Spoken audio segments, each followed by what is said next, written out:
Estamos nuevamente contentos de poder estar juntos todos, a pesar de la distancia, a pesar de la separación social, pero unidos en el Señor. Con el Señor no hay cuarentena, la palabra de Dios no está en cuarentena y la comunión en el Señor tampoco está en cuarentena.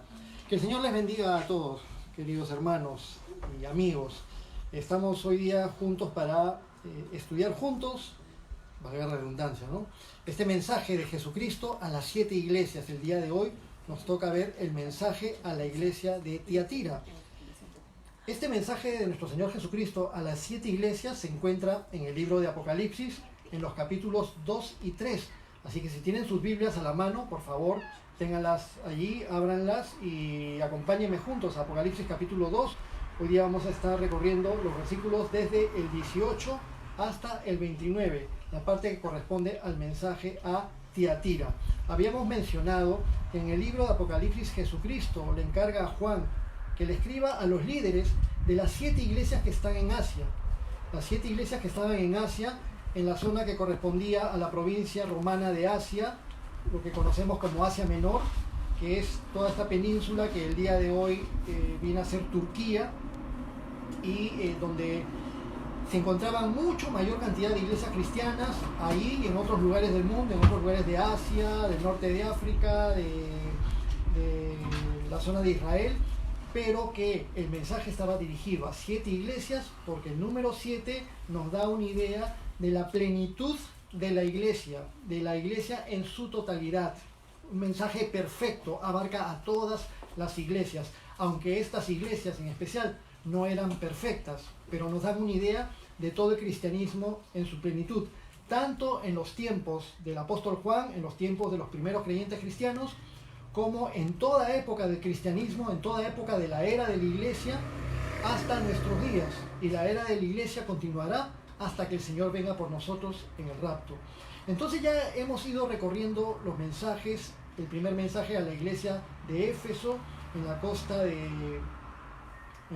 de Asia Menor, y luego el mensaje a Esmirna, luego vimos la semana pasada el mensaje a Pérgamo, y ahora la iglesia en Tiatira. Tiatira, otra ciudad importante, pero no tan importante como las anteriores, que ya no se encontraba en la costa, sino un poco más a tierra adentro, pero siguiendo esta línea como una especie de herradura invertida. Ya nos adentramos hacia la zona interior de Asia Menor, y ahí está la ciudad de Tiatira, que era una ciudad que más fue utilizada como una guarnición militar desde los tiempos de Alejandro Magno, en la época del Imperio griego, y después ya en la época del Imperio romano era una ciudad importante donde había una iglesia cristiana. Pero esta iglesia cristiana también tenía algunas características buenas, pero otras características por las cuales nuestro Señor Jesucristo les llama la atención. Acompáñenme en una oración para recorrer juntos estos versículos. Bendito Señor Dios nuestro, te damos gracias porque siempre es necesario para nosotros ser expuestos a tu palabra. Te pedimos, Señor, que nos llenes de tu Espíritu Santo, que nos permitas entender lo que tú le quisiste hablar a la iglesia de Tiatira, pero también que en ese mensaje nos permitas entender lo que tú quieres hablarnos a nosotros el día de hoy. Te entregamos este estudio, Señor, y te damos gracias por lo que nos permites vivir, pero sobre todo porque sabemos que estamos en tus manos. Todo te lo pedimos en el nombre de tu Hijo Jesús. Amén. Entonces vamos allí. Apocalipsis, capítulo 2, versículo 18, el mensaje de nuestro Señor Jesucristo a la iglesia de Tiatira. Versículo 18, Apocalipsis 2:18, dice: y escribe al ángel de la iglesia en Tiatira, el Hijo de Dios, el que tiene los ojos como llama de fuego y pies semejantes al bronce bruñido, dice esto. Habíamos mencionado que en los 7 mensajes vamos a encontrar cosas similares. Primeramente, nuestro Señor Jesucristo identifica a quién está dirigiendo el mensaje, en este caso al ángel de la iglesia de Tiatira, y dijimos que este ángel no es un ángel celestial, no es un ser celestial, sino que es un ángel, un mensajero humano, un mensajero terrenal, humano, es decir, el pastor o líder el encargado espiritual de la iglesia en Tiatira, de que el mensaje llegue a la iglesia de Tiatira, el responsable espiritual de la iglesia de Tiatira. Y se identifica nuestro Señor Jesucristo con unas características de Él mencionadas en el capítulo 1 de Apocalipsis, donde hay una descripción de nuestro Señor Jesucristo, pero glorificado. Y en esta descripción de Cristo glorificado, se le describe a Él como teniendo ojos como llamas de fuego. Y esto nos habla de la mirada penetrante, que todo lo escudriña y que llega a todo rincón del universo y a todo rincón de su iglesia y a todo rincón del ser humano. La mirada de Jesucristo lo escudriña todo y no hay nada que se pueda esconder de Él. Podríamos compararlo a los rayos X cuando se toma una radiografía y traspasan todo el cuerpo y permiten ver todas las partes del organismo, o como los rayos láser que pueden atravesar, perforar y entrar hasta cualquier lugar.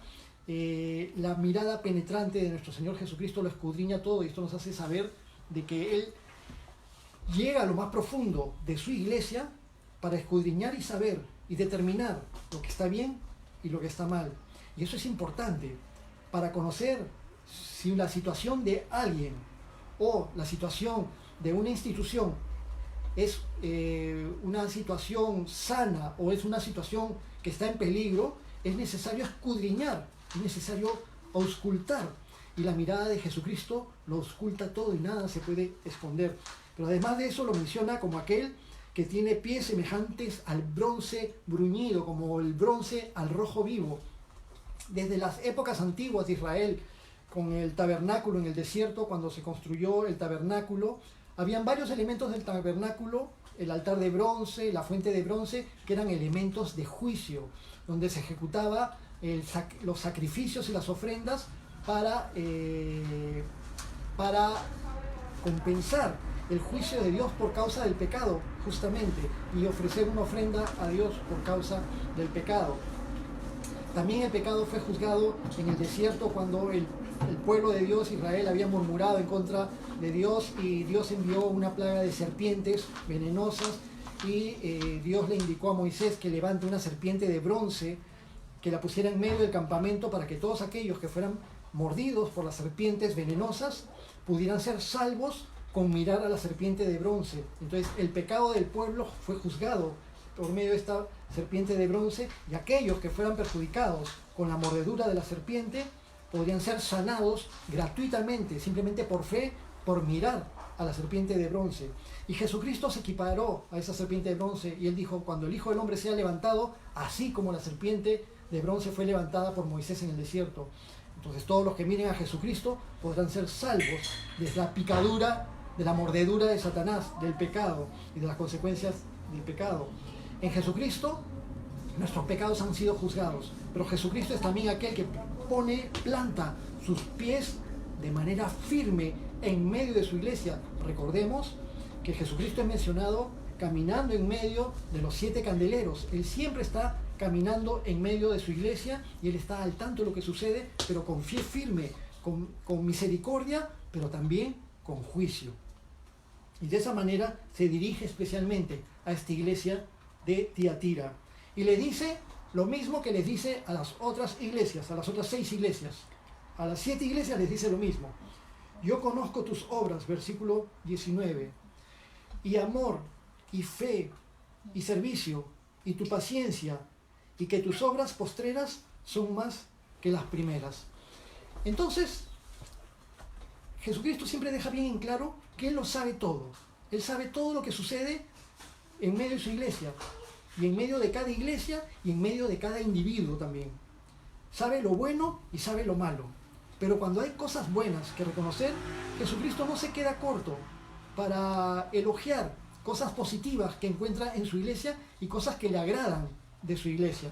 Le dice: yo conozco tus obras, y tu amor, tu fe, tu servicio y tu paciencia, y que tus obras postreras son más que las primeras. Pareciera como que fuera esto una especie de lista, pero no hay que ser muy riguroso con que sea una lista, pero me gusta el orden en la que Jesús pone las cosas. Yo conozco tus obras, y en primer orden pone y amor, y fe, y servicio, paciencia y tus obras. Entonces como que Lo más importante de todo, lo que rescata a Jesucristo de la iglesia de Tiatira es el amor. Lo más importante que puede tener una persona es el amor hacia Dios y el amor hacia el prójimo. Con el amor hacia Dios vas a cumplir con toda la ley en cuanto a nuestra relación con Dios. Y con el amor al prójimo vas a cumplir con toda la ley en cuanto a nuestra relación con el prójimo. El que ama a Dios no va a pecar contra Dios porque no quiere ofender a Dios, no quiere hacer algo que desagrade a Dios. Y el que ama al prójimo no va a insultar, no va a maltratar, no va a robar, no va a estafar, no va a codiciar, no va a hacer cosas indebidas con respecto al prójimo. El amor, lo más importante. Luego la fe que nos permite creer en aquel que murió por nosotros y que nos lleva a tener una relación con nuestro Creador. Luego viene el servicio al Señor. Si Jesucristo es nuestro Señor, nosotros somos sus siervos. Y alguien que quiera ser un seguidor de Jesucristo, necesariamente se convierte en un siervo de Jesucristo. No puedes ser cristiano si es que no eres siervo. No se puede escoger, decir, sí, yo quiero ser cristiano, pero no quiero ser siervo. Ser siervo es una característica del hecho de ser un discípulo de Jesucristo, del hecho de reconocer a Jesús como Señor. La paciencia es importante, porque estamos pasando por un tiempo en nuestra vida donde hay cosas maravillosas, cosas muy lindas que disfrutar de la creación que Dios nos ha dado, de nuestra familia, de las cosas que Dios nos permite tener cada día, pero también tenemos que tener paciencia porque atravesamos por circunstancias difíciles, porque estamos todavía en un mundo afectado por el pecado y nuestras vidas también han sido afectadas. Tenemos que tener paciencia hasta que el Señor venga por nosotros y nos lleve para estar con Él. Y las obras las pone al final, no como lo más importante, sino como una consecuencia de una relación de amor con nuestro Señor. Y les reconoce a la iglesia de Tiatira, dice, tus obras postreras son más que las primeras. Las obras que has hecho al final han terminado siendo mayores que las obras con las que iniciaste. Y es que así la vida cristiana tiene que ser un progreso. Cuando recién empiezas en tu vida cristiana, cuando recién reconoces a Jesús como Señor y Salvador, eres como un bebé espiritual, como alguien que se alegra, que recibe todo, que está lleno de ánimo, pero no se debe bajar la guardia, no se debe bajar el entusiasmo, no se debe bajar el fervor. Y conforme pasan los años de cristianismo, las cosas que terminamos haciendo para servir al Señor deberían ser más que cuando iniciamos nuestro cristianismo. A veces sucede al contrario. A veces hay vidas de creyentes cristianos que cuando empiezan en su cristianismo sirven al Señor, se involucran bastante en diferentes áreas de la iglesia, tienen mucho entusiasmo, pero cuando va pasando el tiempo se involucran nuevamente con todas sus actividades cotidianas, sus estudios, su trabajo, su familia, y dejan por completo el servicio al Señor o descuidan el servicio al Señor y creen que todas las demás actividades hacen que no puedan servir al Señor. El creyente cristiano no deja de servir al Señor en todas las áreas de su vida. Y acá Jesucristo está elogiando justamente a la iglesia de Tiatira. Tus obras postreras son más que las primeras, sirviendo al Señor. Pero noten el versículo 20, cuando nuestro Señor Jesucristo, ahora sí, les llama la atención. Recordemos que siempre en estos 7 mensajes a las 7 iglesias, a la mayoría de iglesias Jesucristo les reconoce cosas buenas y también diagnostica cosas malas que hay que corregir. Hay casos en los cuales Jesucristo solamente encuentra cosas buenas en una iglesia, pero también hay una iglesia, lo vamos a ver posteriormente, en la que Jesucristo ve todo lo que está mal y no les encuentra nada que elogiar. Esa es la realidad también. Acá la iglesia de Tiatira le reconoce cosas buenas en el versículo 19, pero les llama la atención en el versículo 20 y les dice, pero tengo unas pocas cosas contra ti, que toleras a esa mujer Jezabel, que se dice ser profetisa, esa mujer Jezabel que se dice profetiza, enseñe y seduzca a mis siervos a fornicar y a comer cosas sacrificadas a los ídolos. Notemos que cuando Jesús recién da estas palabras y les llama la atención, les dice, pero tengo unas pocas cosas contra ti. Y especialmente hagamos énfasis en esta frase, tengo unas pocas cosas. Aunque una situación pecaminosa pueda ser grave, sea grave y tenga que ser expuesta y tenga que ser corregida, Jesucristo más es lo que elogia lo bueno. He visto que tienes amor, fe, paciencia, tus obras postreras son mayores que las primeras, pero tengo unas pocas cosas contra ti. Como que las cosas buenas Jesucristo las elogia con amor y con entusiasmo, y las cosas negativas las menciona, pero le da más énfasis a las cosas buenas que ve. ¿Y esto por qué lo digo? Porque a veces tenemos una tendencia humana a exagerar algunas cosas y menoscabar otras. Y no es positivo. Lo positivo es encontrar el balance de las cosas tal como son y ver las cosas como Jesucristo las vería. Si bien Dios es santo, puro y bueno, Dios también es perdonador y misericordioso. Y una cosa no quita la otra. Grande en misericordia y tardo para la ira. Entonces debemos ver las cosas como las ve Jesucristo. Es cierto que muchas veces tenemos que diagnosticar lo que está mal. Y sobre todo debemos empezar diagnosticando lo que está mal en nosotros mismos. Pero cuando hay cosas que elogiar, también hay que exaltarlas. A veces hay personas que les encanta exaltar lo malo de los demás y no ven nada bueno en los demás. Y por el otro extremo hay otras personas que ven todo lo bueno y no ven las cosas malas, lo cual tampoco es positivo.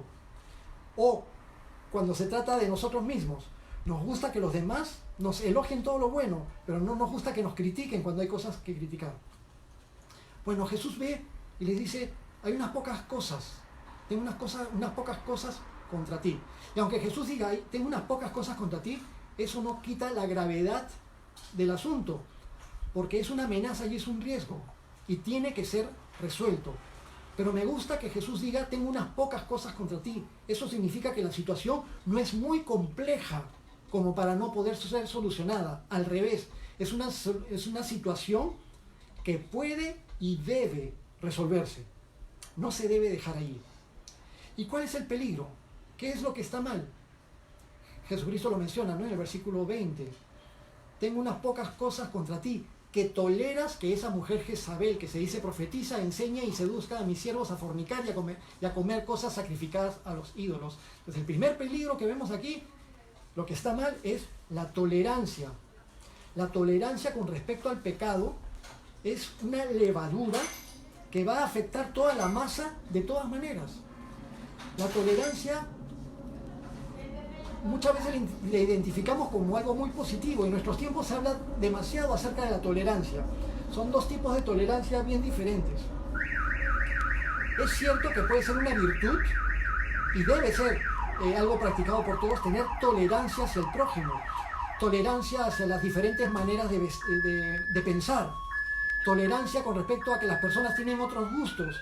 Si a una persona le gusta usar pantalones acampanados y a mí no me gustan los pantalones acampanados, no por eso lo voy a criticar. Debo ser tolerante con otros gustos en la moda.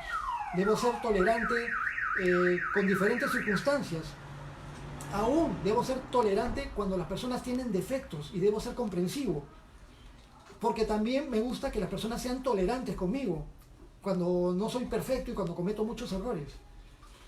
Pero ser tolerante con ese tipo de cosas, la tolerancia que es positiva y que es una virtud, no debe confundirse con ser tolerante con respecto al pecado. Con respecto al pecado ajeno y sobre todo con respecto al pecado propio. Porque una llamada de atención a la iglesia, estamos hablando de la iglesia en Tiatira, pero ya hemos hablado de la iglesia en Éfeso, de la iglesia en Esmirna, de la iglesia en Pérgamo, ahora Tiatira, y después continuaremos con las demás iglesias, con Sardis, Filadelfia, la Odisea. Es necesario, es imprescindible que no seamos tolerantes con el pecado y que seamos autocríticos.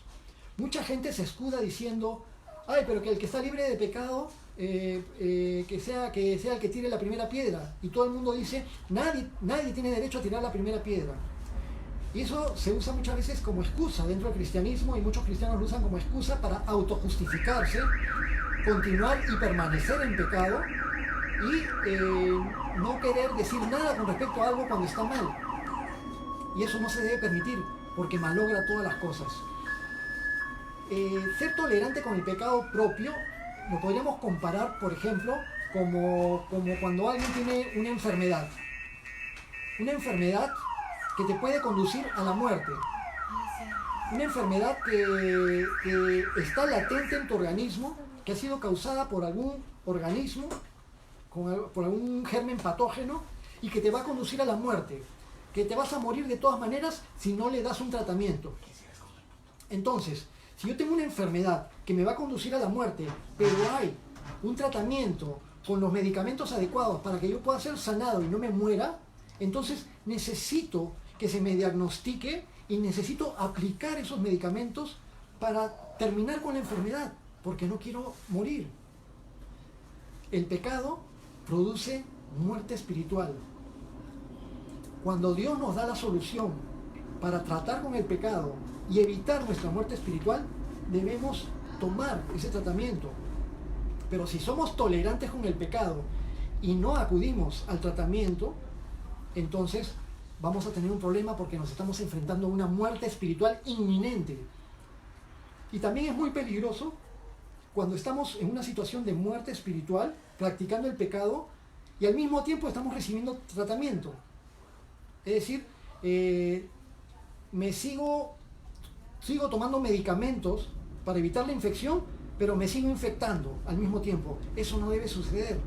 No debo ser tolerante con el pecado. En el caso del pecado, la tolerancia puede conducir a la muerte espiritual. Y por eso es que Jesucristo amorosamente se lo menciona,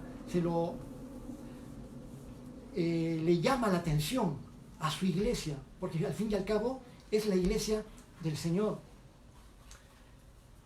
Tengo contra ti que eres tolerante con esa mujer Jezabel, que toleras a esa mujer Jezabel que se dice profetiza.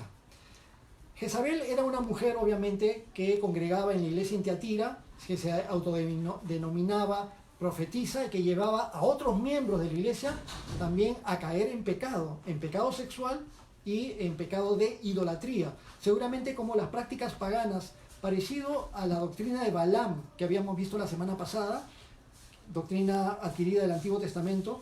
Ya en tiempos neotestamentarios, en las culturas griega y romana, había muchas prácticas paganas de idolatría, donde en medio de las celebraciones idolátricas se rendía culto a los dioses, comiendo, bebiendo, rindiéndoles culto y practicando orgías y diferentes prácticas inmorales en esos cultos idolátricos. Entonces todo esto, esta mujer que se autodenominaba profetisa, es decir, que hacía creer a los hermanos que tenía algún tipo de espiritualidad superior a los demás y algún tipo de autoridad espiritual, y arrastraba a los demás en ese error y los atraía hacia ella. Quizás esta mujer fuera una mujer viuda en la iglesia, de repente una mujer viuda no tan mayor y que ponía en riesgo a los hermanos y ponía en riesgo a su propia familia. Es cierto que creemos que Dios puede permitir soberanamente el ejercicio del don de la profecía, que lo permitió en el Antiguo Testamento, en el Nuevo Testamento, y que si el Señor lo desea, lo puede permitir hasta nuestros días, el don de la profecía. Pero lo que tenemos bien en claro es que Dios ya ha revelado todo lo que necesitamos saber en su palabra para tener salvación y para tener una relación personal con Él, y todo lo que necesitamos saber en cuanto a doctrina, en cuanto a práctica cristiana. Todo eso ya está revelado en las Escrituras, desde Génesis hasta Apocalipsis, donde la Escritura ha sido sellada. No creemos que se puedan dar nuevas revelaciones en cuanto a doctrina o nuevas revelaciones en cuanto a eventos futuros, en cuanto a escatología. Muchas veces, incluso en nuestros tiempos, se levantan profetas que les gusta decir cosas a los demás con respecto a su vida privada y cosas con respecto a eventos que van a suceder en el futuro, y muchos de ellos se equivocan y no dan un diagnóstico real o no dicen algo que realmente va a suceder. La Biblia misma nos advierte, cuando un profeta profetice y no se cumpla lo que profetizó, ese era un falso profeta, no le creas. Y en Deuteronomio, en el Antiguo Testamento, en la época de Israel en el desierto, a tales profetas se les daba pena de muerte incluso. En nuestros tiempos se dan muchas veces ciertas circunstancias dentro de las iglesias cristianas cuando hay hermanos, hermanas que tienen como una especie de necesidad de tener que saber lo que va a suceder en el futuro. Está bien claro que las Escrituras prohíben la adivinación, prohíben la brujería, el chamanismo, consultar a los muertos y todo tipo de adivinación.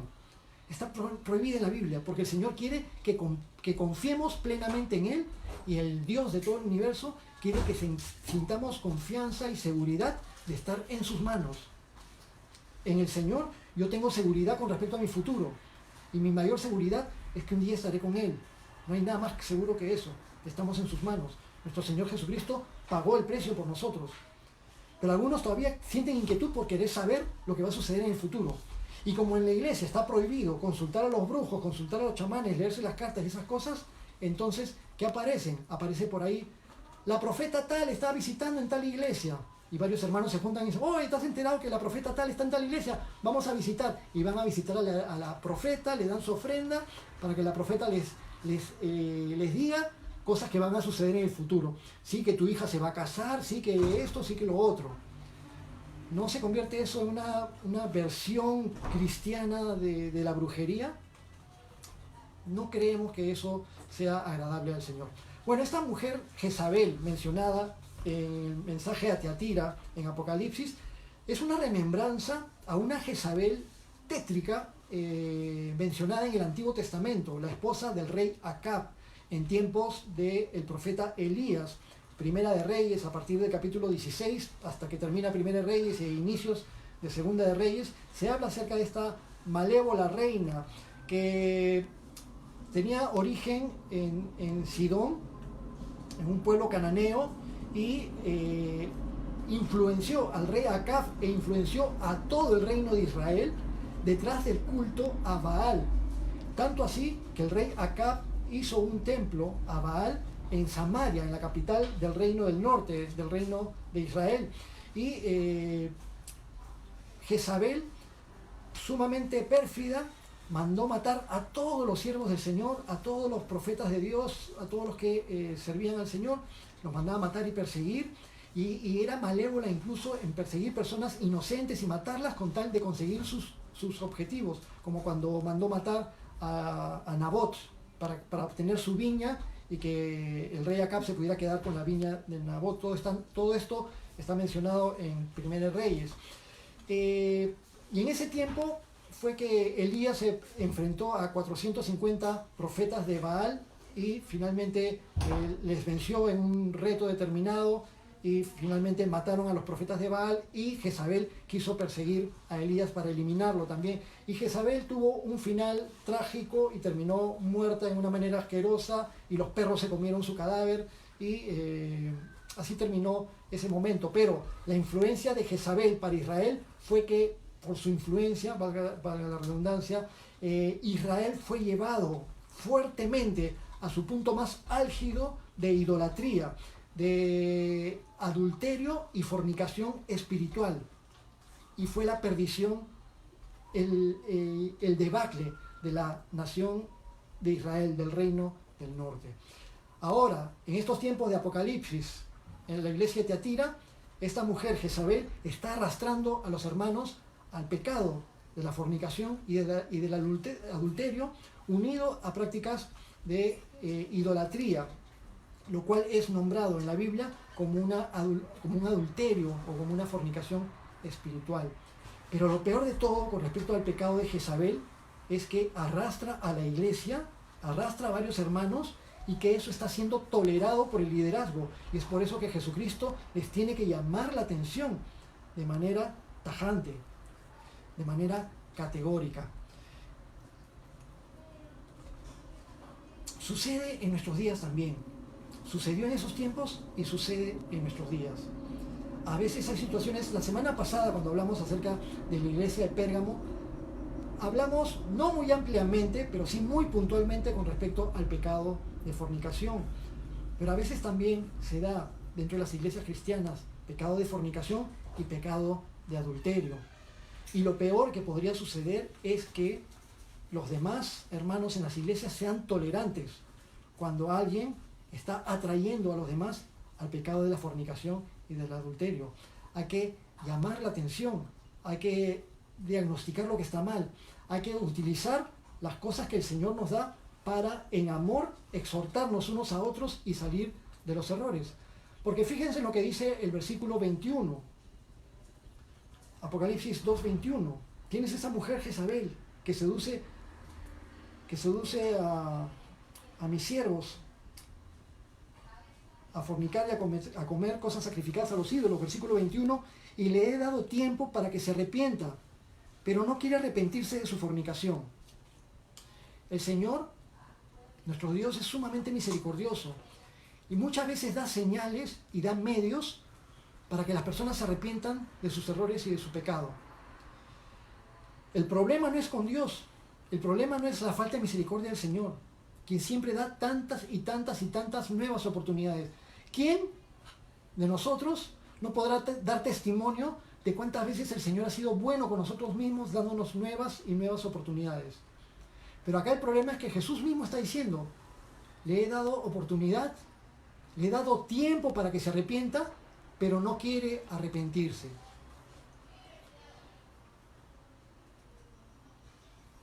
No hay que ser permisivo con el pecado cuando vemos que Dios es misericordioso.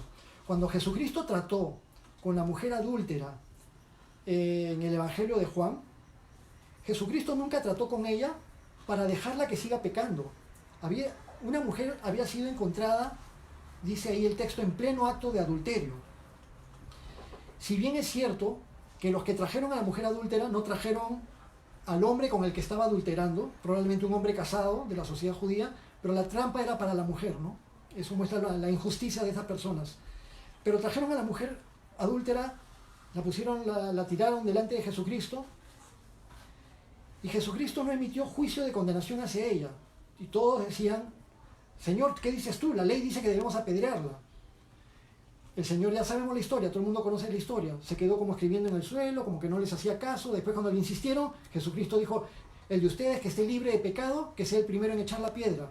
Y luego todas las personas que estaban ahí, desde el mayor, empezando por el mayor hasta el menor, acusados por su conciencia, se fueron retirando.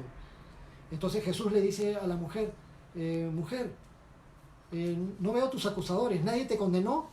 No, Señor, yo tampoco te condeno. Vete y no peques más. Y esta es la frase que encanta omitir a aquellos que se justifican para seguir pecando. Ay, el que nunca ha pecado, el que no ha pecado, que tire la primera piedra. Nadie tiene derecho a juzgar a nadie.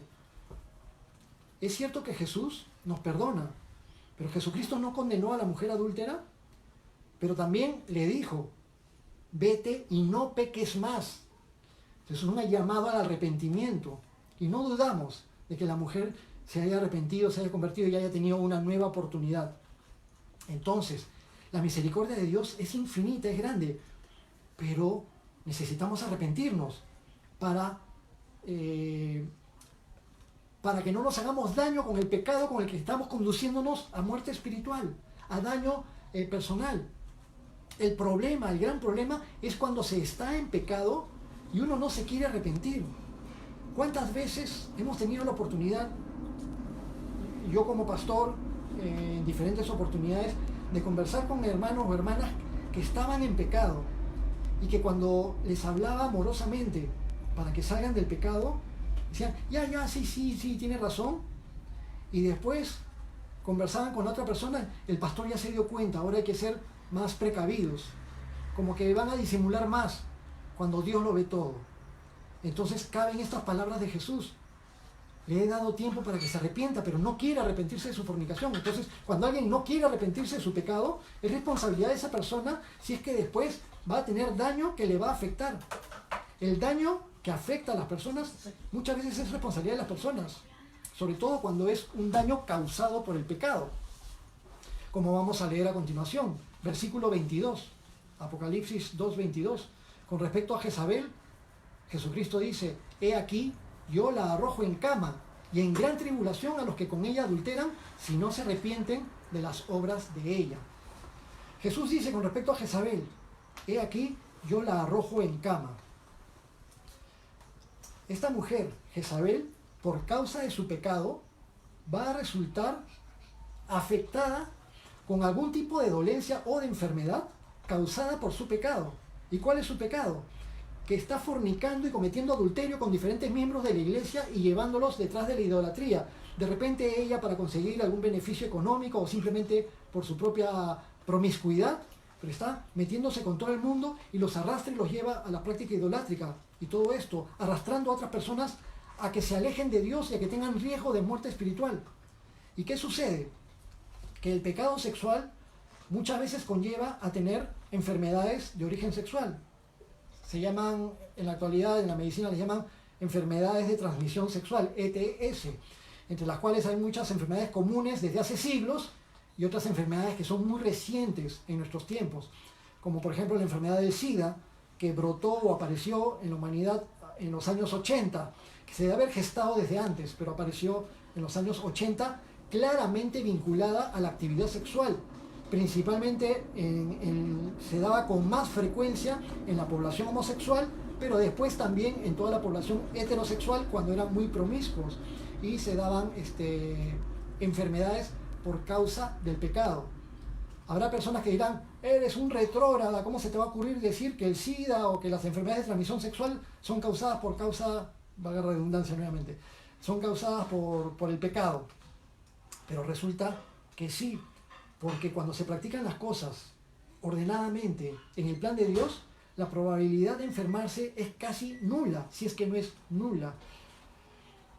Recuerdo hace no muchos años atrás, hace unos 18 años atrás, en el año 2001, me puse de novio con mi preciosa ahora esposa, Rocío, y durante ese noviazgo empezamos a hacer todos nuestros preparativos con entusiasmo y pedí su mano alrededor del mes de junio, julio, por ahí. Y entre los preparativos finalmente llegaba el tiempo de la boda civil, que iba a ser para el 11 de octubre del año 2001. Y tiempo previo a la boda civil, había una serie de requisitos en la Municipalidad de Surco, que es donde nos casamos. Entre parte de esos requisitos había que hacerse pruebas sanguíneas, prueba de ELISA, para ver si había contagio de SIDA, un requisito para las bodas civiles en Perú, y también pasar por charlas matrimoniales. Cuando nos tocó el día de nuestra charla matrimonial, el que iba a dar la charla era un médico. Decía que era una charla matrimonial, yo pensé que la daría algún consejero o alguien así, pero era un médico y la charla estaba orientada al cuidado de la vida sexual, se suponía. Fue una charla muy breve. Pero el médico, lo primero que hizo este doctor fue preguntar, ¿cómo puedes prevenir contagiarte de SIDA? Entonces algunos decían, no metiéndote con prostitutas. ¿Y tú qué dices? Teniendo cuidado con las agujas cuando te ponen transfusión de sangre y tener cuidado que esté bien limpio y tener cuidado con los utensilios del dentista. Y así iban dando diferentes opiniones las personas. Y el doctor dijo, no, nada de eso. La forma de no contagiarte de SIDA es ser fiel a tu pareja. Sé fiel a tu pareja y con eso no vas a tener SIDA. Iríamos un poco más allá. Este doctor que dio ese consejo no era un doctor cristiano, creyente especialmente, de repente lo era, pero en ese momento era simplemente un doctor que dio un consejo desde un punto de vista médico, un punto de vista para la sociedad. Pero en la Biblia dice, en Génesis, dejará el hombre a su padre, a su madre, se unirá a su mujer y serán una sola carne. Un solo hombre con una sola mujer para siempre y no va a haber contagio de enfermedades de transmisión sexual que puedan producir riesgos en la población. Esta mujer Jezabel iba a ser arrojada en cama, así dice Jesucristo, y aquí yo la arrojo en cama y en gran tribulación a los que con ella adulteran. Va a sufrir Jezabel las consecuencias de sus actos por esta pecaminosidad. Hay muchas veces que he mencionado también en los ambientes cristianos, en el argot cristiano, y a veces he escuchado decir, en esta iglesia hay espíritu de Jezabel. Eso se refiere cuando han detectado que hay hermanos o líderes que están en pecado de fornicación o de adulterio.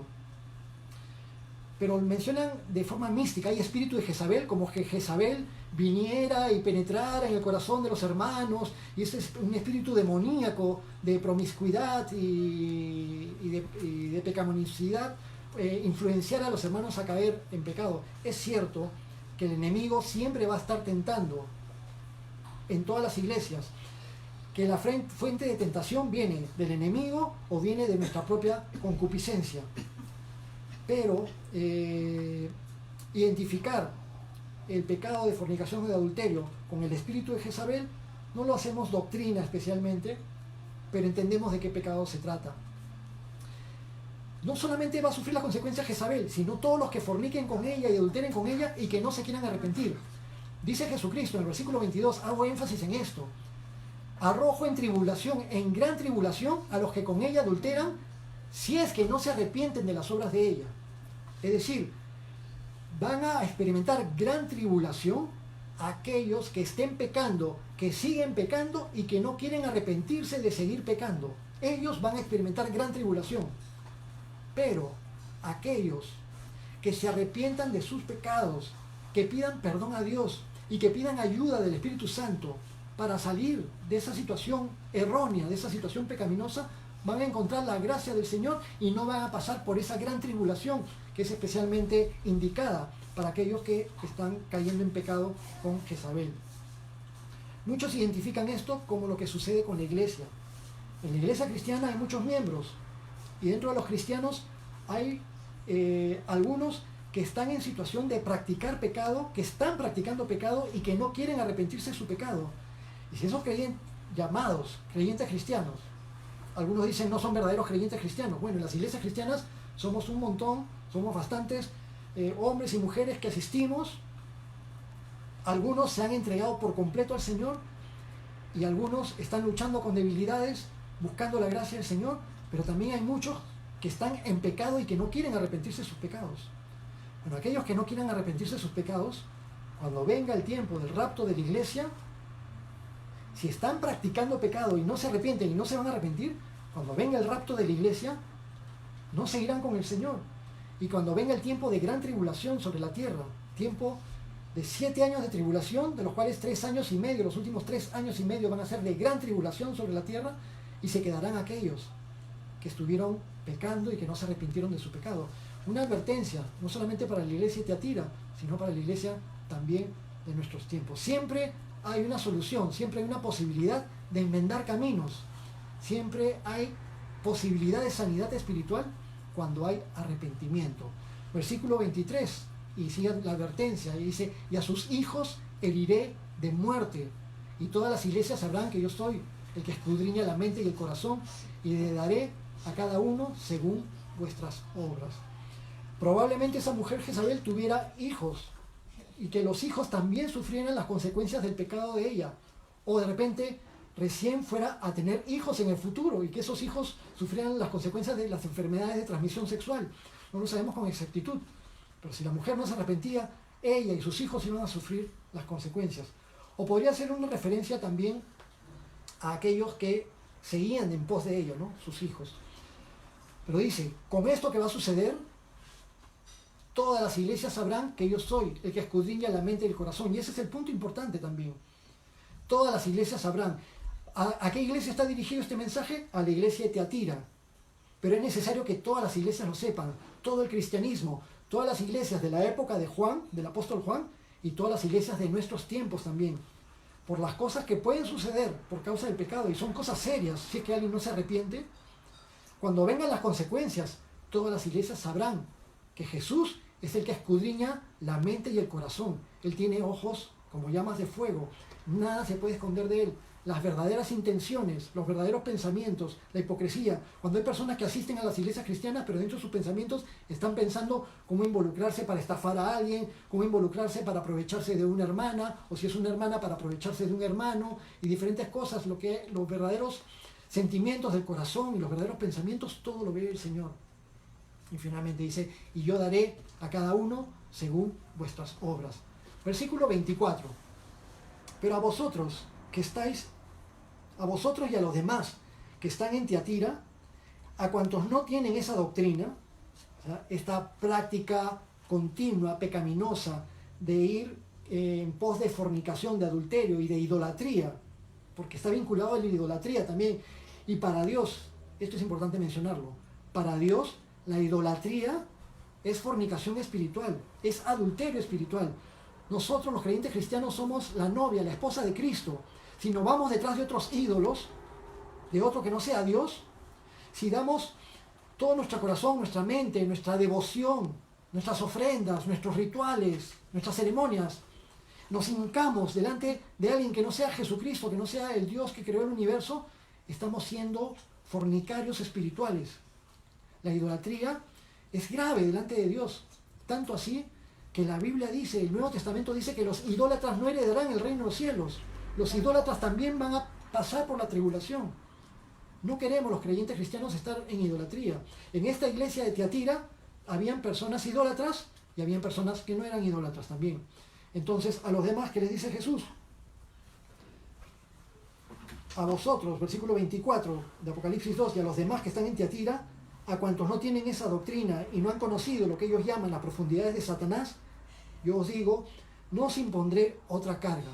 Y esto es muy hermoso, porque Jesucristo les dice a los demás hermanos de Tiatira, los que no están en este pecado, no les voy a imponer otra carga.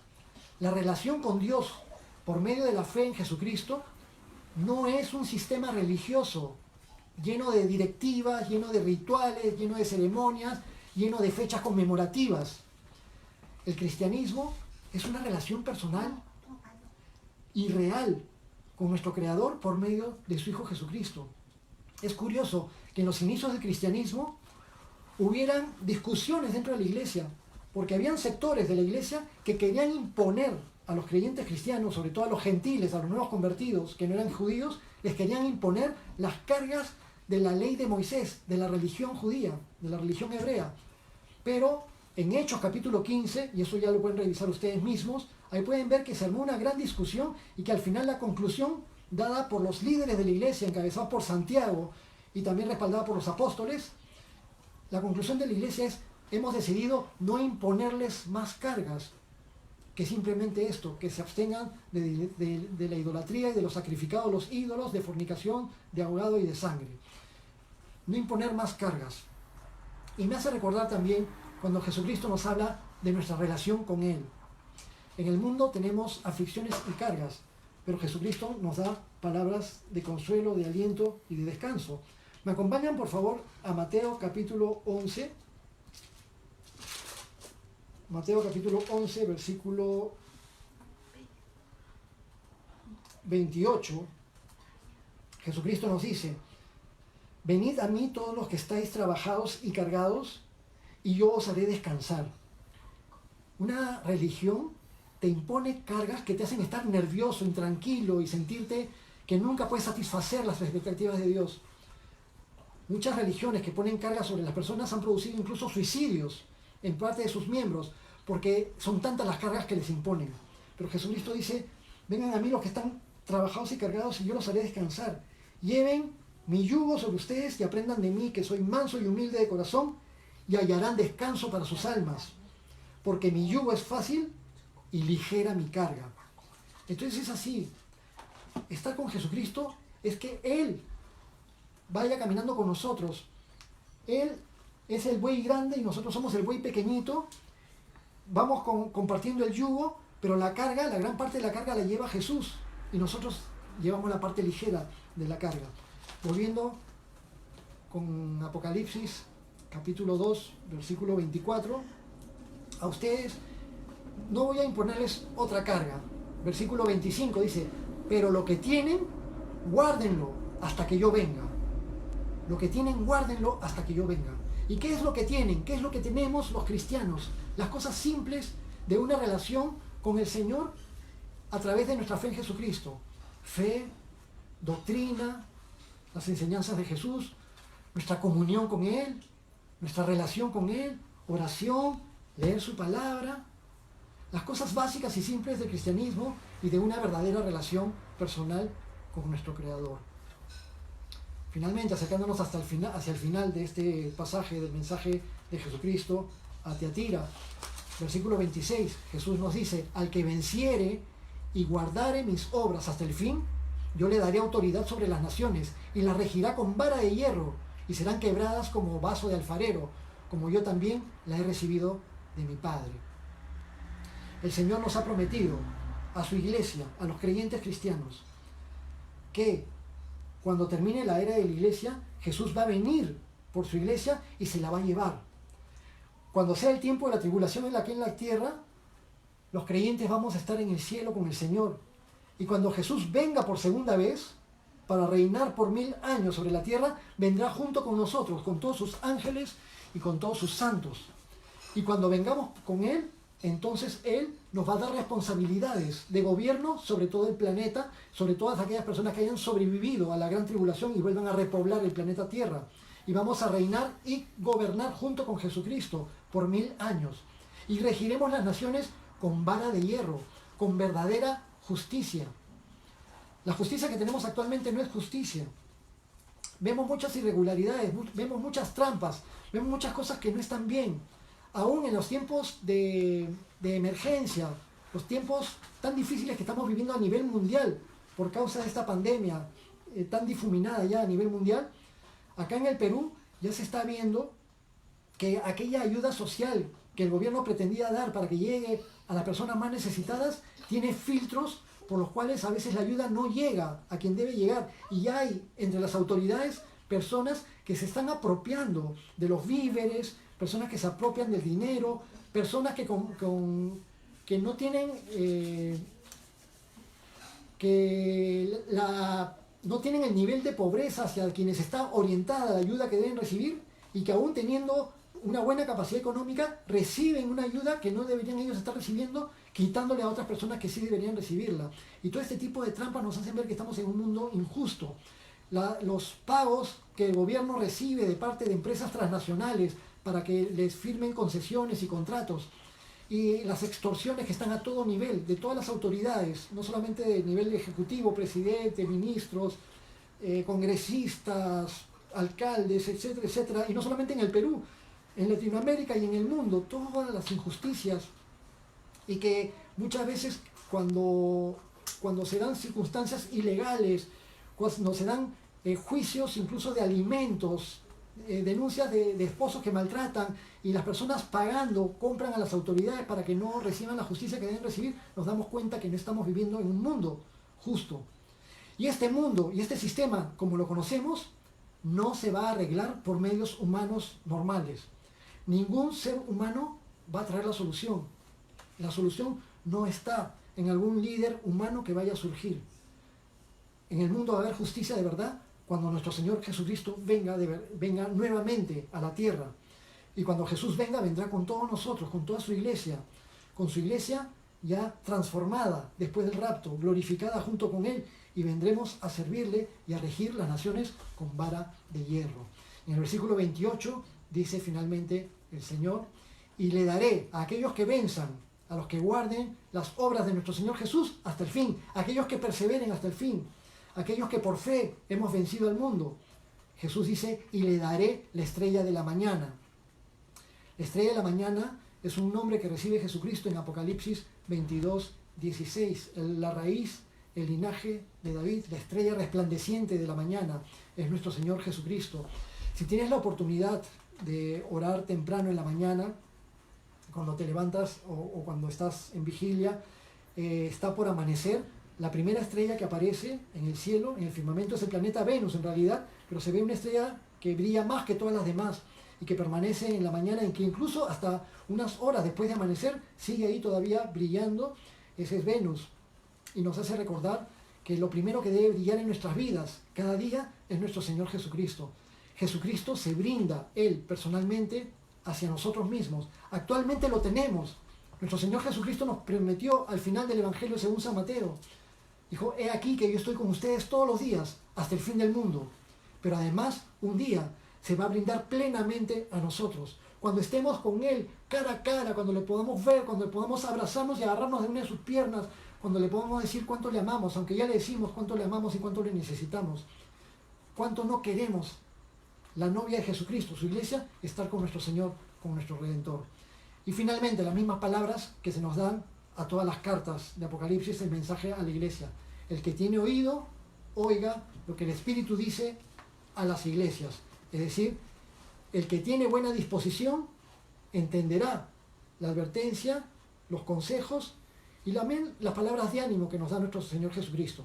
Pero aquel que no le interese no lo va a entender y va a salir por otro lado y no va a disponer su corazón. Igual, en estos tiempos en que estamos en esta cuarentena, en este distanciamiento social, igual necesitamos expandir el mensaje de nuestro Señor Jesucristo, porque el mundo necesita salvación, porque muchos seres humanos están ahorita temerosos de que pueden fallecer en cualquier momento si salen a las calles y se contagian. Pero el creyente cristiano, aunque quiere ser prudente y no quiere exponer su vida tontamente al peligro, sin embargo, sabemos que si el Señor viene por nosotros, estamos seguros a dónde nos vamos a ir, porque Él ha muerto por nosotros y nosotros hemos aceptado su pago con su sangre para el perdón de nuestros pecados, y si morimos nos vamos con el Señor para siempre. Pero hay personas que no están seguras de eso, porque siguen en sus pecados y no se han arrepentido. El mensaje del Evangelio necesita ser predicado. Animémonos unos a otros, hermanos, en perseverar, en continuar hasta el fin, en dejar de lado el pecado que nos pueda ser un lastre sobre la espalda, abandonar toda aquella cosa que nos impida tener una buena relación con el Señor y dejarnos usar por Dios para predicar su palabra, para dar el mensaje a otras personas. No nos juzguemos condenándonos unos a otros. Sí, eso es un fornicario, sí, que ese es un pecaminoso, sí, que ese es un malvado. Ayudémonos amorosamente considerándonos a nosotros mismos, no sea que nosotros también seamos tentados. Eso es todo por ahora. Hoy día estamos martes, no olviden que el día jueves el pastor Lucho García estará compartiendo a las 6 de la tarde, terminando ya casi el libro de los jueces, y el día sábado el pastor Iván también a las 6 de la tarde estará compartiendo la carta, la epístola del apóstol Santiago, y el domingo tenemos nuestro servicio a partir de las 10 de la mañana. Que el Señor les bendiga a todos y hasta la siguiente.